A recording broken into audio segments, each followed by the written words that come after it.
When I was 11, I picked stocks. I had the whole wrong idea. I was interested in watching stocks, and I thought stocks were things that went up and down, and I charted them.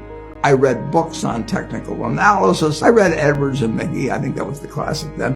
Hundreds and hundreds of pages. And I read that whole thing over and over again. I read everything. And I thought the first 8 years, I thought the important thing was to predict what a stock would do and predict the stock market. And then I read Ben Graham, when I was 19 or 20. And I realized that I was doing it exactly the wrong way, but it didn't hurt that I had that background and everything.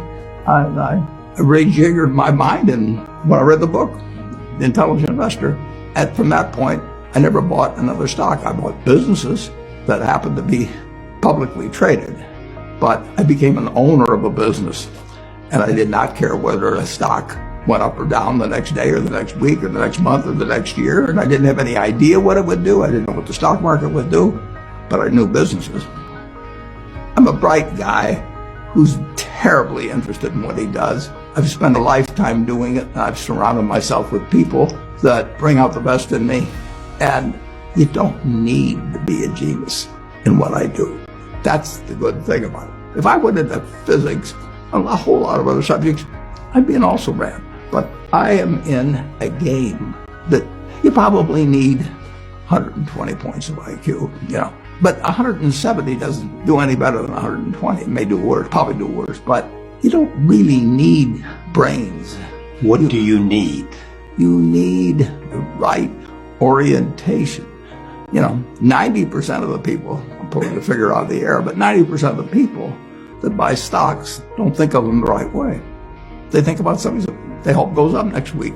And they think about the market as something they hope goes up. And if it's down, they feel worse. I feel better. And you think about?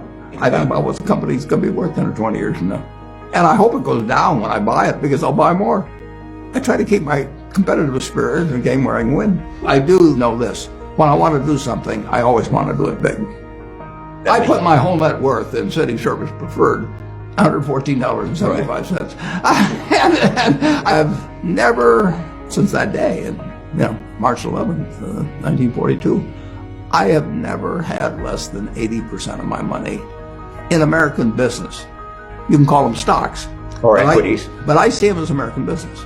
I've owned a piece of American business, at least 80% at all times. I don't want to own anything else. I want to own a home and things my family wants and all that. If you're investing, if I'm going to buy a half interest in a McDonald's stand and you're going to run it, or a McDonald's franchise and you're going to run it, I look to the business to determine whether I've made a good investment. And I'm concerned about whether we have new competition, how we do over the years.